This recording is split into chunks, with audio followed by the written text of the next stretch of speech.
বাবাই, এই বাবাই, আজ বছরের প্রথম দিন আর তুই পড়ে পড়ে এখনো ঘুমোচ্ছিস? ওঠ ওঠ, তাড়াতাড়ি ওঠ। না মা, আজ একটু পরে উঠবো। পরে নয়, তুই এক্ষুনি ওঠ। দেখ সাহেবদের বাড়িটা কত সুন্দর করে সাজানো হয়েছে। বাবাই চোখ টলতে টলতে ঘুম থেকে উঠে জিজ্ঞেস করলো, কেন মা? কেন মানে? আজ যে বছরের প্রথম দিন, নতুন বছর। সাহেবদের বাড়িতে অনেক লোকজন আসবে, নতুন বছরে পার্টি হবে যে। চ, আমার হাতে হাতে একটু কাজ করে দিবি। তখন বাবাইয়ের বাবা ঘরে ঢুকে বলল, না সুপর্ণা, ও কেন চাকরের কাজ করতে যাবে? ওকে আমরা কষ্ট করে লেখাপড়া শিখিয়েছি কি চাকরের কাজ করার জন্য? কি করব বলো, আমাদের মতো গরিব মানুষদের কেই বা সাহায্য করবে?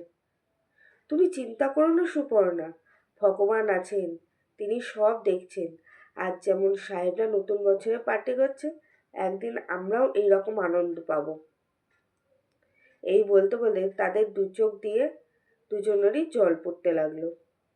বাবাই কিছু না বলে তাদের মুখের দিকে শুধু তাকিয়ে রইল আর ভাবে যে বাবা মায়ের মনের মধ্যে এত কষ্ট থাকা সত্ত্বেও আমাকে কোনোদিন কিচ্ছু বুঝতে দেয়নি। যখন যেটা প্রয়োজন হয়েছে আমাকে এনে দিয়েছে। বাবা মায়ের এই কষ্টের দাম আমাকে রাখতেই হবে। সেই দিনের মতো বাবাইয়ের বাবা তাকে আর কাজে যেতে দেয়নি। এর বেশ কিছু মাস পরে বাবাই একদিন ঘরে বসে পড়ছিল। ঘরে তার বাবা মা কেউ ছিল না। হঠাৎ যেন তার ঘরের সামনে একটা সাইকেল এসে দাঁড়ালো আর বেল বাজালো। সে বাইরে যেতেই পিয়ন তাকে কমলা রঙের একটা খাম ধরিয়ে দেয়।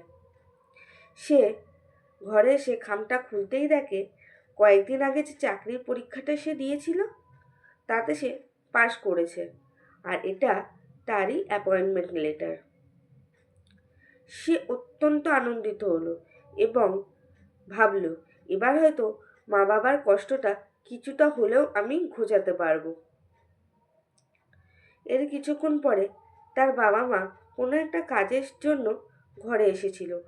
বাবাই তাদের গলা ছড়িয়ে আনন্দে কাঁদতে লাগলো আর বলল, বাবা মা, তোমাদের আর কোনো কষ্ট নেই।